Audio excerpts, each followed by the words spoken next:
How's it going, everybody? Texas Man here. I hope you guys are all having a fabulous day. Please give this video a thumbs up if you guys really enjoy it. Subscribe, of course, if you guys have not already.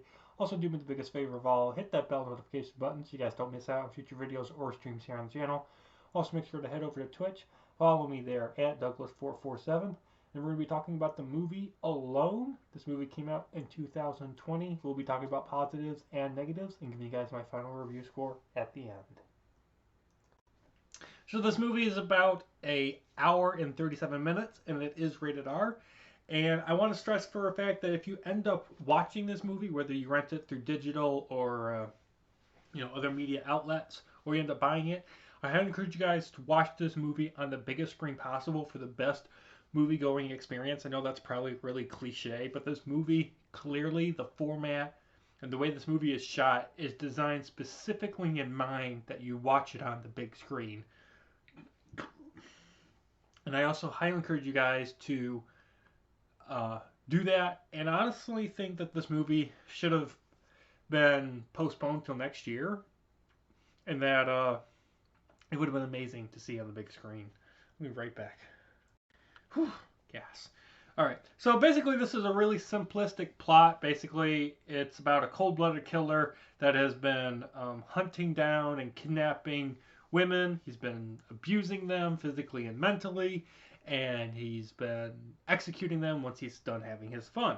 So it's really simple, and that plot that we've seen 100 times in different mystery thrillers. And so, honestly, the only reason I ended up watching this movie is because Rotten Tomatoes gave it a 94, and that audience gave it like a 63. And so I'm like, you know what? I'm going to give this movie a watch. The trailer kind of interested me. It looked interesting, and I'm like, you know what? I'm going to give it a shot. There's not a lot of movies recently that have been coming out on Disney Plus or Google or whatever that I've been like, I should watch this movie and review it. I've been watching a lot of movies and TV shows, and I'm just like, there's some things I just don't care about doing reviews on. This one I decided to do a review for you guys and let you know if you guys should actually rent it and, actually buy it. So basically, this cold blooded killer, he ends up hunting down this widow, and he ends up making her get stranded on the road. He captures her, puts him in his log cabin in the middle of the Northwest. I believe it's the Northwest Pacific. Correct me if I'm wrong in the comment section. And eventually she ends up escaping into the wilderness, and the killer has to try to hunt her down and either bring her back to the cabin or just kill her. Honestly, I highly encourage you guys to check this movie out. It's really a good thriller film to watch with your friends and family during the Halloween season. Honestly, this started off as a very average mystery thriller film, and the more you end up watching it and the longer you're invested in it, the more you're going to enjoy the movie. It does have a slow start. The first 20-30 minutes can be a bit of a drag, but if you stick with it and you get to the epic conclusion, the epic finale, you are definitely rewarded in your time invested watching the movie. The film immediately begins with a very dark, eerie, and depressing tone, and that just continues out throughout the whole movie. Yes, the finale kind of has like a more uplifting action kind of set piece somewhat, but honestly, this is a really depressing type of movie, so don't expect this to be joyful. Okay. Also, the music is just perfect thriller soundtrack. Really well done. I don't know who did it, but they did a fabulous job. Also, the scenery of the wilderness and whatnot with the trees and all the rock formations, really spectacular. Based on what I watched, I'm pretty sure they shot that in real life and that all the scenery isn't CGI. I could be mistaken, but it looks real. So, yeah. Even some of the small and quiet moments in this movie keep you invested, and you really have a hard time knowing what's going to happen. I mean, I know I'm a movie critic at heart, but most scenes in this movie I did not expect to come. Like there are a couple scenes I was able to predict were gonna happen eventually, but in general I was surprised at several moments. So I like that. Also, I like the fact that they made it where I'm gonna lose my voice. Especially the fact that they gave the killer in this movie added something new to the whole man captures woman, and then the man abuses the woman, and then the woman escapes. We've seen that formula repeated to death, and so the fact that they made it where the killer has a family, that he's living a double life between being a kidnapper and murderer, and also being a father. I love that dynamic, and it just added something different to the whole formula that we've seen of that movie scenario. This film also treats you like an adult. I was really happy with that.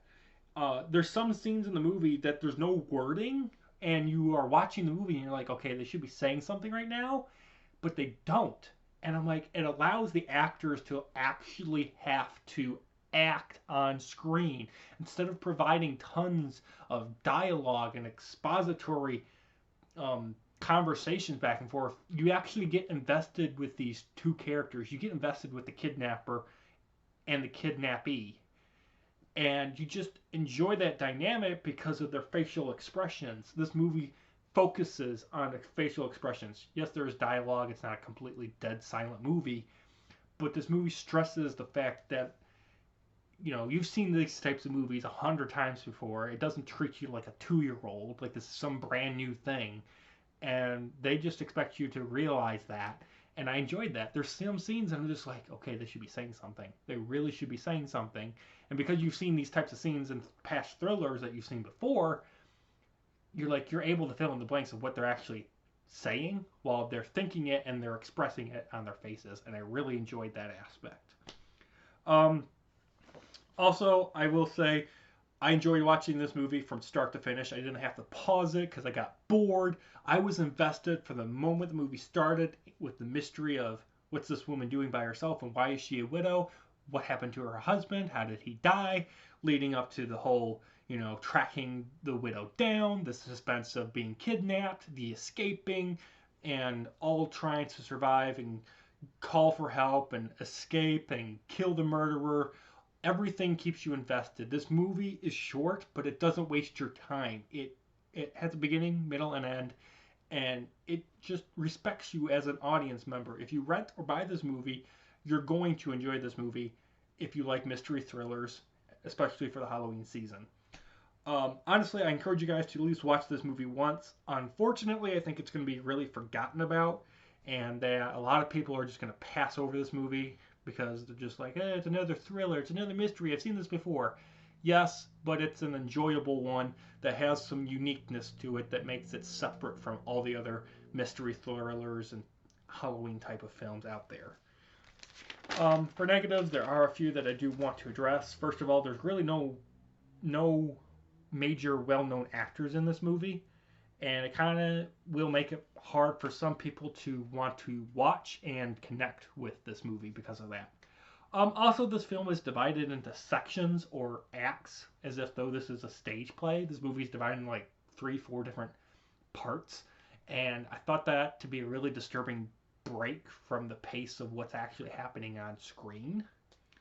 There's some darkness scenes, especially in the basement of the cabin where the woman's been kidnapped and she's, trapped there. That scene was kind of hard to see. I don't know what was wrong with the lighting. It's not like I watched this movie at 2 p.m. and it's blazing outside with the sun and I can't see my TV screen. No, I watched this movie at 10 p.m. and it just was really hard to see characters in the darkness at times because of that, especially in that basement scene of the cabin. Character names are also really forgettable. They're either told once or they're not told at all. This film primarily focuses on the kidnapper and the kidnappee, so you're just along with the ride with these two things, and your character names are kind of not really important. This movie, like I said earlier, is rated R. It's extremely violent, and there is a lot of language. There is no nudity, so just want to let you guys know about that. And then the ending of the film, it ends with the kidnapper / murderer being killed by the woman, and the movie just ends. It really just comes to a conclusion. She kills him, and the movie comes to a conclusion. We never see her actually escape the wilderness, be rescued. We don't see any dynamic with her family, her parents.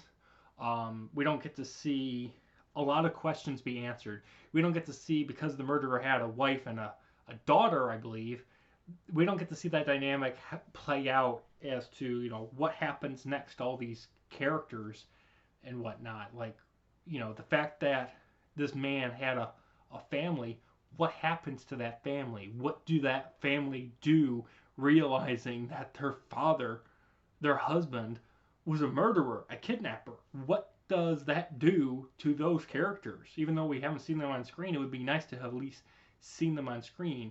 And yeah, maybe it would have made the budget of this movie be higher and require more money to get more people on screen, but it would have made the film have a more satisfying and enjoyable conclusion.